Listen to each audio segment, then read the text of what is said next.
Fala, meu povo, tudo certo? Vamos lá então iniciar mais uma aula, agora tratando especificamente dos princípios da administração pública. Gente, na aula passada, só recapitulando, nós avançamos no direito público e privado. A gente, no finalzinho, falamos dos supraprincípios, nosso yin e yang, as nossas prerrogativas e restrições. De um lado, eu tenho uma supremacia do interesse público, onde eu tenho algumas prerrogativas, mas isso não é absoluto, né? Eu tenho, ao mesmo tempo, uma indisponibilidade do interesse público para evitar aqui, né, que haja, por exemplo, a entrega do patrimônio de um estado, de um município, enfim. Então a gente tem esse yin e yang. Para hoje, a gente vai falar dos princípios, dos demais princípios, e talvez eu tenha até que dividir essa aula em mais de uma, porque são muitos princípios. E a ideia, gente, eu não coloquei princípios da administração pública aplicados, mas, claro, é trazer um pouco dessa aplicação prática deles. Eu já sei, já estudei na graduação, já estudei para concurso, o que é o LIMP, o que é legalidade, o que é impessoalidade, mas o ideal é que a gente encontre, pelo menos aqui, uma aplicação, ou pelo menos entender como evitar, né, feri-los nesse sentido. Então, eu não botei no tópico aqui de forma expressa, mas entenda princípios da administração pública aqui, né, aplicados aqui ao nosso contexto da gestão pública. Tranquilo? Então vamos avançar para não perder mais tempo. Então, gente, nós vamos iniciar, né, para quem nunca ouviu falar disso, né, o LIMP, são princípios que estão expressamente previstos lá no artigo 37 da nossa Constituição Federal. Eles são os nossos princípios norteadores, porque já que eles estão expressos, né, todo mundo tende a observá-los. E lá a gente vai ver a administração pública direta e indireta, vamos estudar isso de forma mais aprofundada nas próximas aulas, né, essa diferenciação de qualquer dos poderes da União, Estados, DF e municípios obedecerá aos princípios da legalidade, impessoalidade, moralidade, publicidade e eficiência, formando o nosso mnemônico LIMP aqui, que é bem conhecido pelos estudos aí de quem já avança nessa área há algum tempo. Deve ter visto com certeza essas siglas em LIMP. Então vamos começar pelo primeiro deles, o princípio da legalidade. Vamos lá. Gente, o princípio da legalidade, a ideia desse princípio, nada mais é do que o princípio da subordinação à lei. Eu, gestor público, preciso seguir a orientação da lei. Eu, gestor público, só posso agir seguindo a lei. Professor, mas eu estudei esse princípio da legalidade também no âmbito privado. E ele é um pouquinho diferente. De fato, a legalidade para o particular, ela é fazer tudo aquilo que a lei não proíbe. Então você pode sair na rua, você pode se divertir, a lei não proíbe, mas a lei proíbe que você, por exemplo, dirija e beba, né? Você vai infringir uma lei, no caso aqui, penal. Então, a legalidade para o privado é fazer tudo aquilo que a lei não proíba. Mas para o gestor público, a legalidade é diferente. O gestor público só pode fazer, e isso a gente inclui também os agentes públicos de forma geral, né, os servidores, ele só pode fazer aquilo que a lei determina. Então, a legalidade nada mais é do que subordinação à lei, o seguir a lei, é o respeito aqui, gente, ao ordenamento jurídico. Professor, mas é claro, né, é óbvio que eu tenho que seguir a lei, mas isso é até mais importante do que a gente costuma imaginar. Por quê, gente? Eu vejo um problema crônico em alguns municípios, que é a questão das atribuições dos servidores públicos. Eu sou procurador jurídico, eu sou fiscal ambiental, eu sou fiscal de tributos, eu tenho outras ocupações. Gente, o que é que a lei traz de atribuições para aquele cargo? Quando o seu cargo foi criado, ele deveria, em tese, trazer algumas atribuições. E é nisso que você vai se basear. É nisso que você vai respeitar. As suas atribuições estão definidas pela lei. Não é você, servidor, que vai dizer o que é certo e o que é errado. Não é o seu chefe imediato. Claro que ele vai passar orientações, mas sempre baseada na legislação. Mas o meu cargo não tem lei que criou, ou tem, mas ela não trouxe atribuições porque era uma lei muito antiga. E aí que está o problema, gente. Muitos servidores acham, né, inclusive de boa fé, achando que estão fazendo funções, mas na verdade a lei não atribui, não dá aquelas atribuições para aquele cargo X fazer alguma coisa. Eu me lembro de um caso específico de um fiscal ambiental. Diz que eu sou fiscal ambiental, eu tenho que proteger o meio ambiente. Essa é a ideia, né? Mas quando a gente foi pegar lá a lei, não tinha algumas atribuições básicas aqui do que o fiscal ambiental deveria fazer. Então precisa-se, né, que uma lei seja formulada, aprovada e traga as atribuições desse servidor. Entendido? Então a legalidade é isso. E seguir, né, alguns procedimentos. Por exemplo, eu não posso criar cargo por decreto, né? Não existe essa possibilidade. Então, quando eu crio um cargo, tem que ser por lei. Se eu descumpro esse requisito, vou criar um cargo por decreto. Amanhã sim vou criar um cargo por decreto. Eu estou cometendo uma ilegalidade, né? Eu estou indo contra esse princípio da legalidade. Então, a ideia geral é o respeito aqui ao nosso ordenamento. Tem uma frasezinha aqui, né, que é atribuída aqui ao Eli Lopes Meireles, que é um dos nossos juristas, doutrinadores, que ele fala: enquanto no âmbito particular é lícito fazer tudo que a lei não proíba, na administração pública só é permitido fazer o que a lei autoriza. A ideia do gestor público, né, o servidor no geral, fazer só aquilo que a lei autoriza. Existem algumas exceções a esse princípio da legalidade. Eu trouxe três, né, que são as três principais exceções aqui. Claro que vocês vão estudar possivelmente em algum momento, vão existir conflitos, né, entre princípios. Eu estou respeitando a legalidade, mas ao mesmo tempo aqui eu estou desrespeitando algum outro princípio que a gente vai estudar. A melhor doutrina, né, entende que deve existir aqui uma ponderação. Então, quando a gente leva um caso ao judiciário, por exemplo, o juiz vai decidir, no caso concreto, e utilizar a ponderação. Será que eu posso relativizar isso em prol disso? Eu vou relativizar o princípio da legalidade em prol de uma segurança jurídica, por exemplo? No caso concreto, o juiz, em regra, ele vai utilizar desse instituto, que é a ponderação, para, né, tentar equilibrar aqui essa aplicação. Mas nós temos aqui algumas exceções. Por exemplo, medida provisória. O que é a medida provisória que o presidente da República ele edita? Gente, nada mais é do que um ato, né, legal aqui, uma medida provisória que tem força de lei.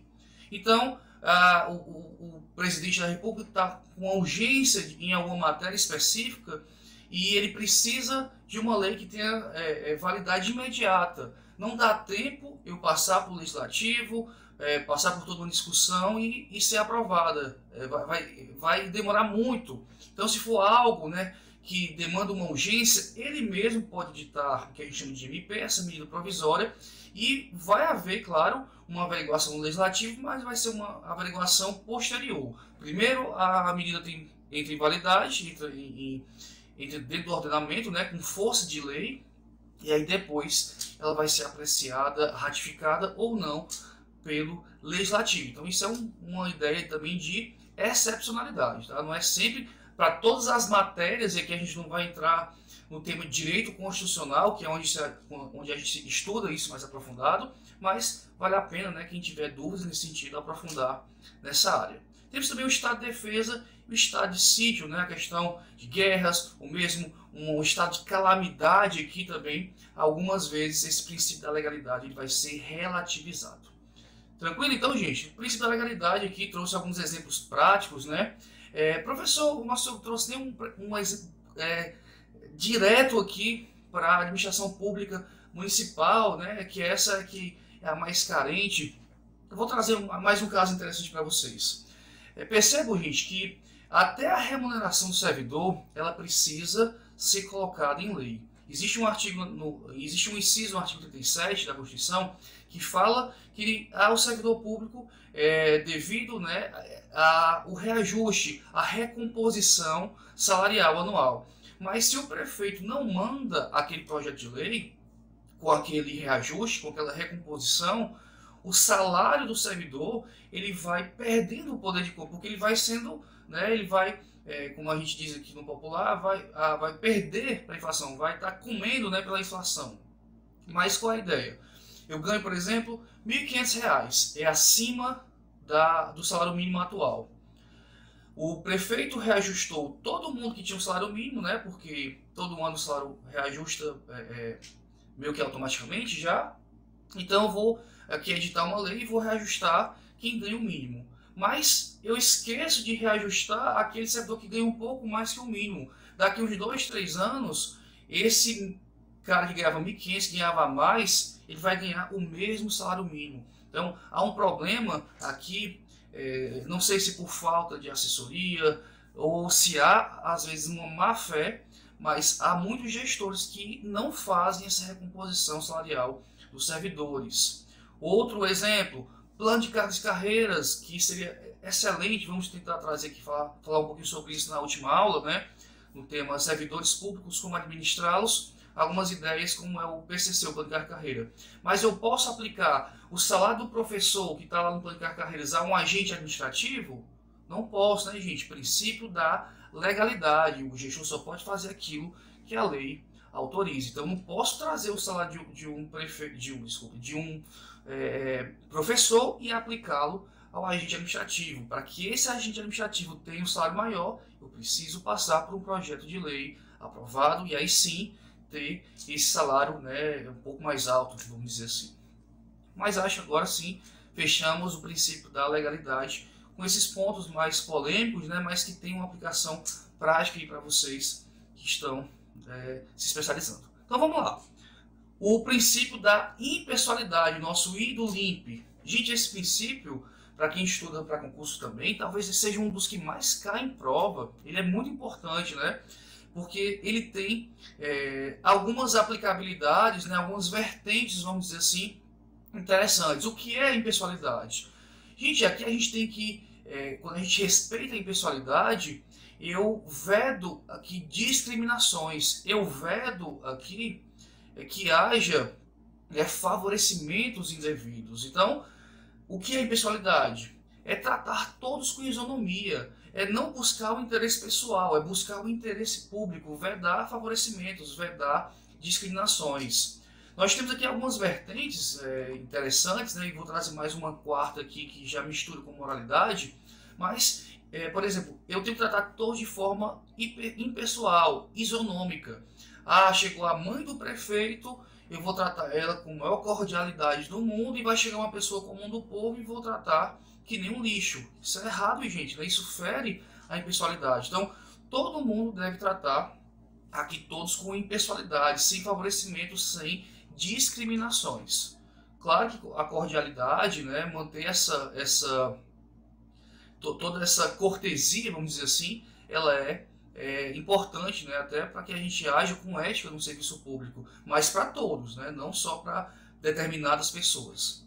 Entendido? Então, esse é o aspecto principal da impessoalidade, mas aí ele vai se desdobrando em outras vertentes. Trouxe aqui, ó, agente público atua em nome do Estado. Naquele momento onde o servidor público está atuando, ele é o próprio Estado, ele é a personificação do Estado. Então, se algo acontece, se algum dano acontece com o particular no exercício dessa atribuição, com esse manto estatal, não é o servidor que vai responder por esse prejuízo, mas sim o próprio Estado. Exemplo, e aqui a gente já na teoria da imputação, servidor público, um motorista de ambulância estava dirigindo e participou de um acidente, né, e matou um pedestre. Pode existir aqui uma ação, né, de indenização contra esse município X e eu tenho uma prerrogativa, eu não vou processar o motorista, porque ali ele estava atuando em nome do Estado, em nome do município, né, nesse caso, nesse nosso exemplo. Então eu entro com uma ação de indenização contra o município X. Ah, mas vai existir a ação regressiva, né, professor? Isso. O município vai apurar aquela conduta, claro, de forma interna, de forma administrativa. A gente até costuma elaborar um PAD quando acontece esse tipo de situação, né, que é um procedimento administrativo disciplinar para apurar. Por quê? Eu, Estado, vou responder por aquele ato daquele agente público que estava atuando, que estava em serviço. Então, eu respondo essa ação, em regra, a gente vai estudar, talvez não aqui nesse modo, né, mas que a responsabilidade ela é objetiva. Então, basta que eu comprove que existiu uma conduta, um dano e um nexo dessa atuação estatal com esse prejuízo, né, conduta, esse dano, esse nexo nessa situação aqui X, um acidente de trânsito. Então o Estado ele vai responder e depois, apurada a conduta do servidor, o Estado pode entrar com o que a gente chama de ação regressiva e responsabilizar esse servidor. Isso, gente, é uma garantia, né? É uma garantia para nós particulares que, se algo acontecer, né, com o Estado é que vai como é que eu posso dizer aqui? Ele é que vai responder e ele é que vai me indenizar, se for o caso, desse meu prejuízo. Então, eu entro contra o Estado e isso é uma ideia da impessoalidade, a gente chama de teoria da imputação. Né? O agente ele é o próprio Estado e ele está com esse manto, logo ele não responde pessoalmente. Eu não vou entrar com ação contra fulano, eu vou entrar contra o Estado, já que ele estava atuando em nome do Estado. Então essa é uma segunda vertente aqui da ideia da impessoalidade. E a terceira, e bem conhecida, é a vedação à publicidade pessoal dos agentes públicos. Como assim? Gente, eu não posso utilizar a máquina pública, o dinheiro público em especial, para fazer promoções pessoais a mim, gestor, servidor público. Como assim, professor? Vou trazer aqui exemplos, né, reais, práticos, aqui, mas isso está previsto lá no artigo 37, parágrafo 1º. A publicidade dos atos, programas, obras, serviços e campanhas dos órgãos públicos deverá ter caráter educativo. Eu não posso sair aqui dizendo o seguinte: essa obra foi presente do prefeito fulano de tal, do prefeito cicrano. É um presente. Não, gente, a obra quem fez foi o município. Né? Eu tenho que utilizar dessa impessoalidade, não é ficar dando nome aos bois. Eu não posso utilizar um dinheiro público para estar pagando publicidade, né, e estar enfatizando o trabalho daquele gestor público. Então, ó, não pode constar nomes, símbolos ou imagens que caracterizam uma promoção pessoal. Mas aqui, quem nunca viu um banner, né? Essa obra foi uma obra do prefeito fulano de tal, e tem lá a foto dele aqui, de braço cruzado e sorrindo. Não pode, tá, gente? Fere o princípio da impessoalidade, essa promoção pessoal. Ah, professor, mas eu nunca vi isso acontecer. Pois vocês vão ver agora, então. Aconteceu no município de Iguatu aqui, ó. Justiça bloqueia bens do prefeito e determina retirada de cores relacionadas a partido em publicidade de uso de brasão próprio. Então aqui, ó, um bloqueio simples, né, de 1,2 milhões, né, na conta. Bilhões é ótimo, né? Seria também demais.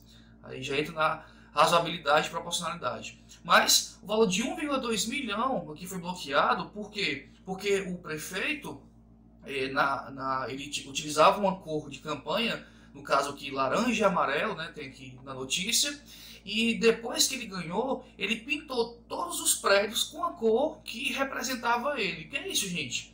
Promoção pessoal. Ele quis dar a cara do município, a cara dele, a cara das cores que o representavam. Isso, né, para o MP e a ação, ela teve um andamento já, eu acho que eu não verifiquei agora como ela foi concluída, né? Mas aqui é uma ação que utiliza desse princípio da impessoalidade, desse ferimento ao princípio da impessoalidade. Só para quem não conhece a cidade, esse é o brasão do município de Iguatu, azul, vermelho, branco, né?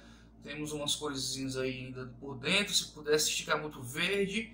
E aqui eram os prédios que eram pintados antigamente, né? Azul, branco, vermelho, então existiam essas cores. Quando o prefeito assumiu, o que ele fez? Ó, pintou tudo de laranja e amarelo, que eram as cores. Inclusive, né, utiliza um bordão, um brasão próprio para simbolizar essa gestão. Quer dizer, professor, que eu não posso utilizar isso. Gente, eu não posso fazer promoção pessoal de gestor, nem servidor público. Tudo isso fere a nossa ideia da impessoalidade. Então, cuidado com esse princípio da impessoalidade, né, porque ele é bem abrangente. Né? Nós vimos aqui de cara 3 vertentes. Tem um quarto caminho que ele já entra na ideia da moralidade, que seria o quê? A famosa, né, súmula vinculante número 13. É a súmula vinculante que proíbe o nepotismo. Professor, o que é isso? Eu nunca ouvi falar, que absurdo. É uma súmula vinculante que proíbe coisas do gestor público? Sim. Aqui, a súmula vinculante número 13, ela traz que é vedado nomear parentes até 3º grau nos cargos de nos cargos de comissão de confiança, né, mas nos cargos de chefia, direção e assessoramento. Então, nesses cargos de direção, chefia e assessoramento, eu não posso nomear parentes até o 3º grau. Como é que eu sei o que é 3º grau? Eu trouxe uma tabelinha aqui que a gente vai trabalhar com ela, mas qual a ideia aqui, gente? É evitar o nepotismo, é evitar que o poder público, que o gestor público utilize a máquina para colocar pessoas familiares e não pessoas que tenham capacidade técnica para executar aquele serviço. Então, se eu puder encher a casa aqui de familiares, a casa que eu digo município, estado, eu vou colocar. Então a súmula vem para bloquear isso. Todo ano é comum os ministérios públicos eles realizarem recomendações, né, às vezes através de denúncias, às vezes por campanhas mesmo institucional. Dizer, olha, eu quero que você exonere esses servidores aqui que são seus familiares. Às vezes através de uma denúncia as pessoas chegam até o MP e o MP faz essa recomendação. Por quê? Não posso colocar familiares, de acordo com a súmula vinculante número 13, nos cargos de direção, chefia e assessoramento. Professor, mas isso aí não se aplica não, porque eu tenho certeza que na minha cidade, no meu município, tem lá o irmão do prefeito, a irmã do prefeito, a mãe, o pai, todos lá dentro. Gente, existe uma exceção, tá, nessa aplicação da súmula vinculante, porque a súmula traz a ideia, mais uma vez, de direção, chefia e assessoramento. Que cargos são esses? Gente, cargo de direção, o diretor de um hospital, o diretor de uma escola, o coordenador de uma UBS, o coordenador de uma unidade, né, UBS, Unidade Básica de Saúde, o coordenador aqui do CEL, né, enfim. Nós temos cargos de coordenação, nós temos cargos de direção, nós temos cargos de assessor, né, assessor especial, assessor não sei de quê. Esses cargos em si é proibido colocar parentes. Mas qual é a exceção? São os cargos que a gente chama de natureza política. Cargos de secretário, cargos de ministro de Estado, eles são cargos de natureza política. Logo, se esse cargo existir, por exemplo, secretário de saúde, eu posso colocar um familiar, desde que eu comprove que ele tenha capacidade técnica. Como assim? Eu vou colocar aqui na Secretaria de Educação um cara que é formado que é professor, massa, já tem experiência, né, já foi professor, teve todo esse cuidado pedagógico. Vou colocar aqui na saúde um advogado. Será que esse advogado ele tem capacidade técnica para ser esse secretário de saúde? Mas ele é meu irmão e eu confio no trabalho dele. Então, além, né, de ser um cargo político, eu tenho que comprovar a capacidade técnica dessa pessoa. No município tal, a cunhada do prefeito, ela é enfermeira e é secretária de saúde. Excelente. Ela tem a capacidade técnica comprovada, porque ela é enfermeira, então ela tem, né, em tese, que a gente imagina que ela tem capacidade técnica de gerir essa parte da saúde. Então, eu tenho que pensar se aquela pessoa tem capacidade técnica. Eu tenho aqui algumas notícias, né, de acontecimentos aqui no estado do Ceará, né, que pedem para evitar o nepotismo, que é o município de São Benedito. MPCE identifica prática de nepotismo na prefeitura e requer demissão de servidores. Então aqui é o parentesco até 3º grau, incluindo o pai do gestor que atua como médico no Hospital Municipal de São Benedito.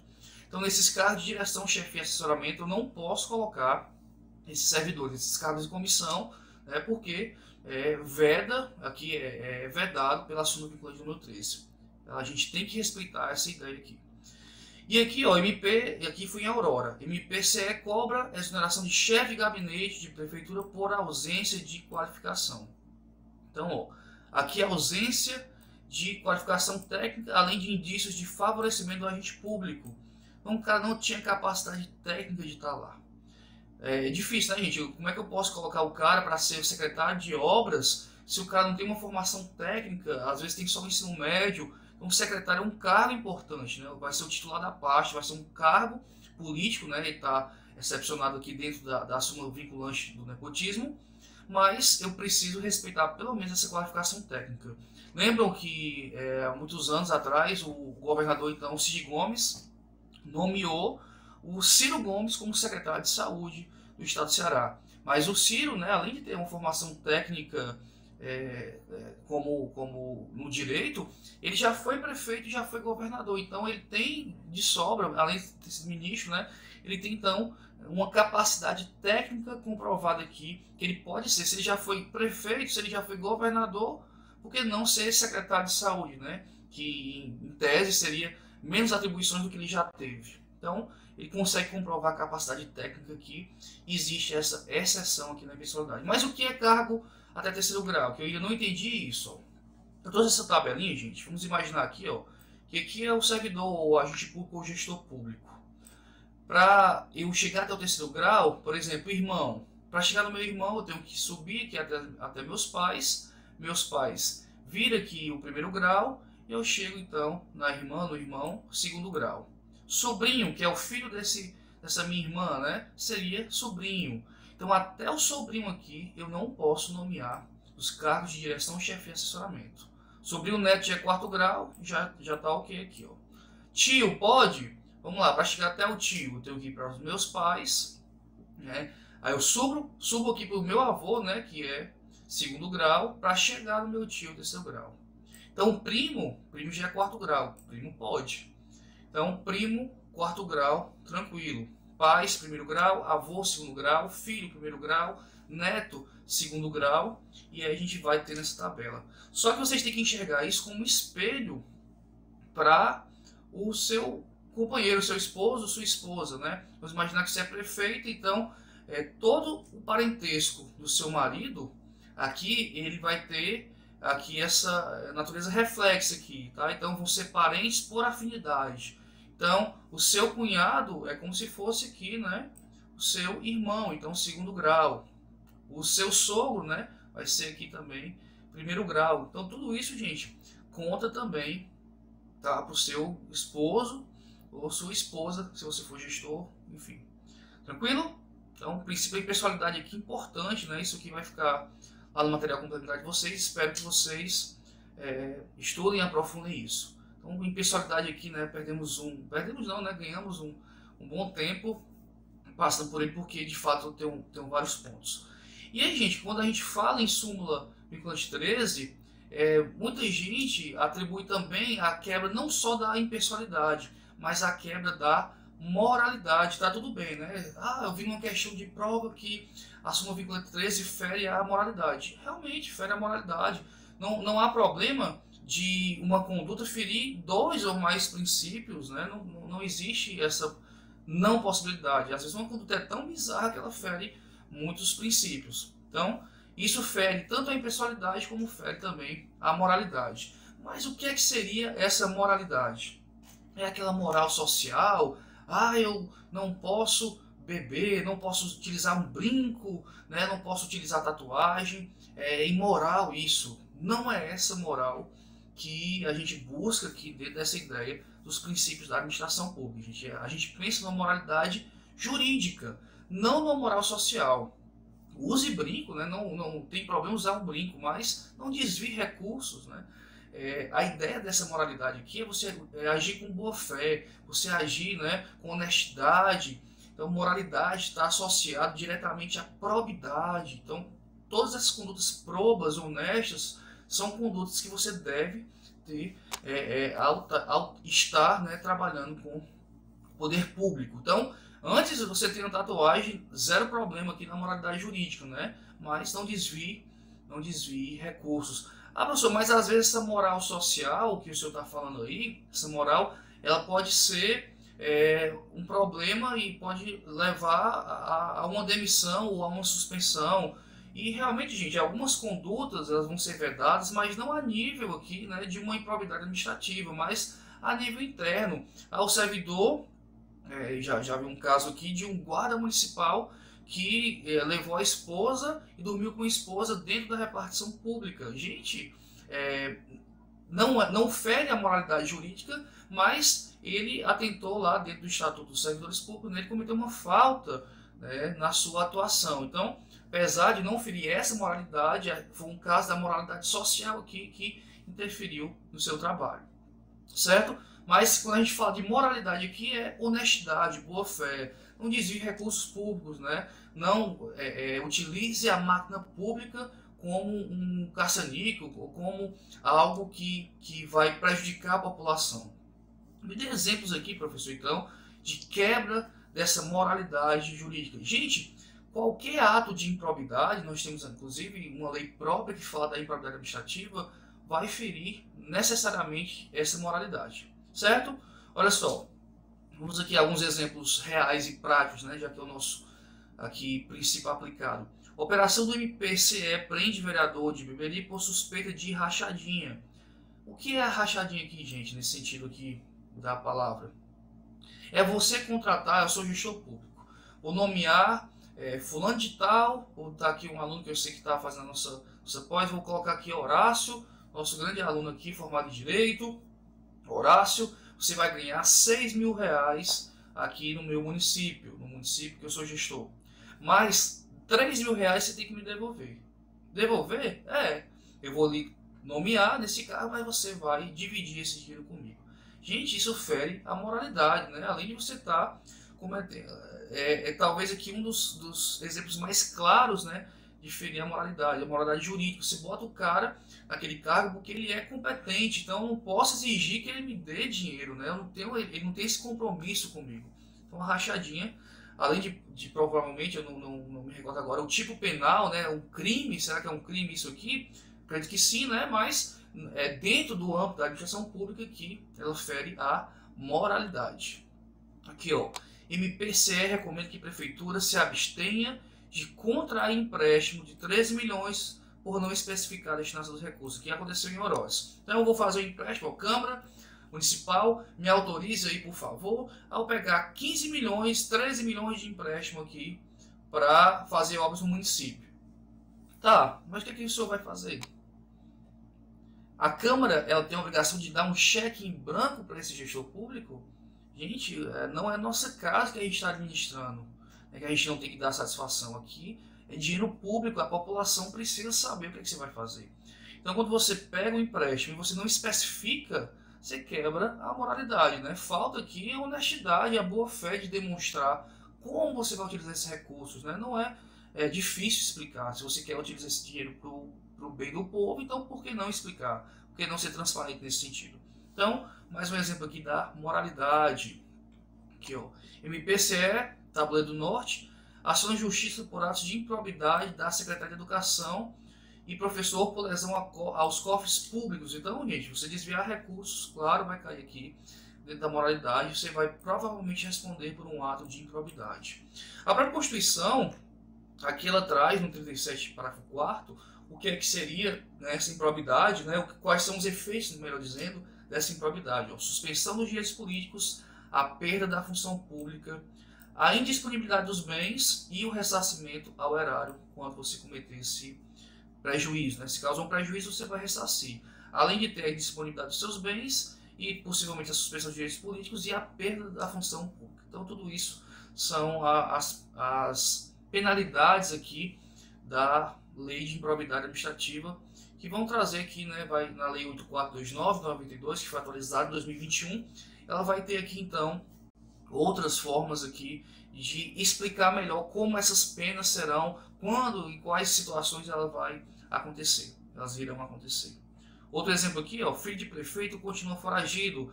Aconteceu algumas fraudes em licitação aqui no município de Saboeiro, e aí, ó, abastecimento de veículos, contratação irregular de escritório de contabilidade, emitindo vales falsos no posto de combustível, inclusive sacando dinheiro no posto de combustível, utilizando, né, a máquina pública sem nenhuma responsabilidade. Então, indícios aqui de quebra do princípio da moralidade. Entendido, gente? A aula está comprida, né? Mas eu não posso acabar a aula sem falar da publicidade de eficiência e continuar com outros princípios aqui. Princípio da publicidade. Rapidinho aqui, tá? Eu tenho, gente, que publicar os atos públicos. Eu emiti um decreto, publica-se o decreto. Eu preciso dar essa publicidade para que haja aqui o poder do povo fiscalizar, né? Tanto o povo quanto as instituições, né, como o Ministério Público, de investigar o que está sendo feito, né? Cuidar do que está sendo feito aqui com o dinheiro público, ou mesmo com as atribuições que foi dada aqui ao gestor público. Então, tudo eu preciso publicizar. edital de licitação, eu preciso, né, dar ampla publicidade aqui para poder outras pessoas participarem. Um edital de um concurso público, por exemplo, eu preciso dar essa publicidade. Há uma discussão, gente, que interessante, que o que é que seria transparência e o que é que seria publicidade. A publicidade é você dizer o seguinte, ó, tá aqui, isso aqui, foi o decreto que eu fiz, foi esse, ó, a portaria que eu emiti foi essa. É você publicar. A transparência, a ideia dela é que seja um passo a mais da publicidade, porque a transparência é você fazer e entender aquela informação.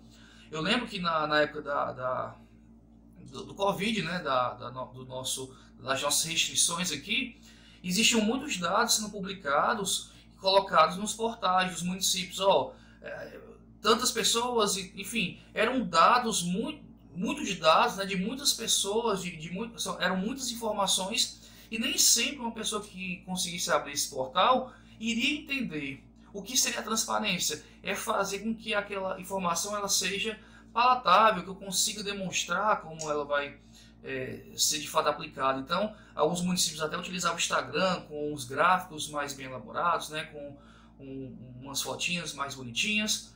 Isso era transparência, né? Eu pegar uma informação que foi publicada e tentar trazer aqui a explicação mais fácil para a população.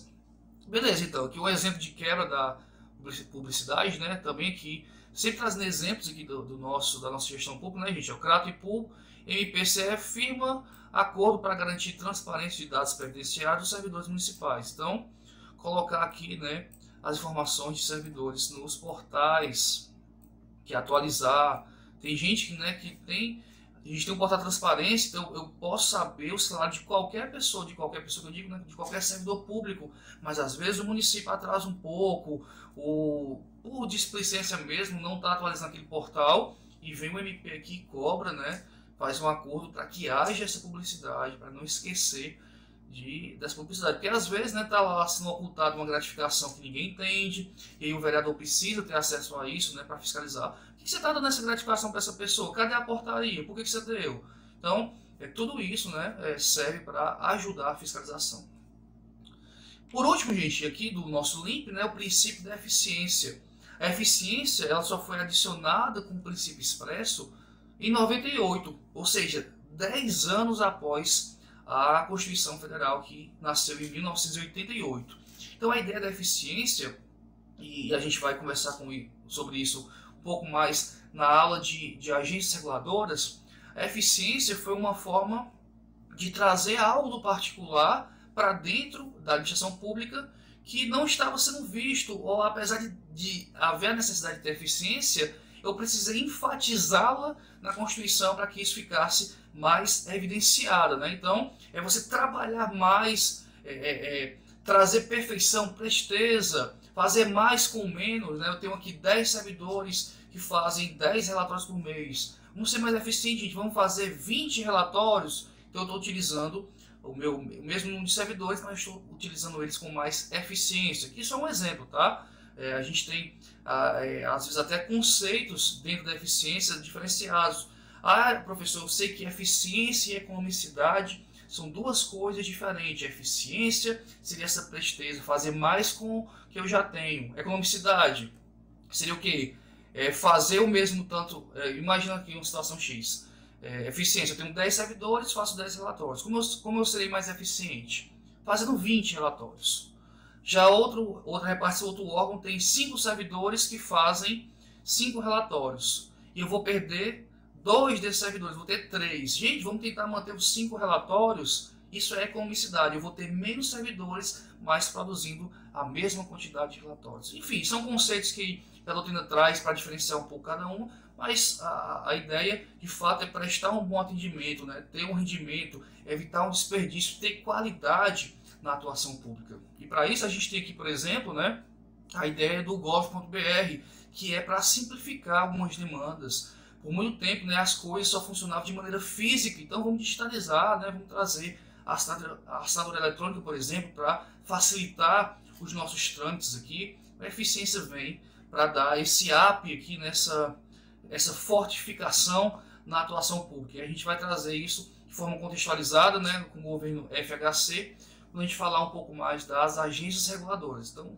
só espera um pouquinho, né? Entende que nesse primeiro momento que a eficiência vem para melhorar esses procedimentos, até então muito burocráticos, né? Vocês vão estudar por aí modelos de gestão pública, patrimonialismo, modelo burocrático, modelo gerencial. Então, tudo isso aqui, gente, é uma conexão, né? Tudo isso que faz parte da nossa atuação como, né, especialista aqui em gestão pública. Então, por hoje é só, né? Vou dar continuidade ainda, esse assunto é bem amplo, preciso falar de outros princípios importantes que não limpe somente, mas deixamos isso para uma próxima aula. Então, gente, forte abraço a todos e até mais.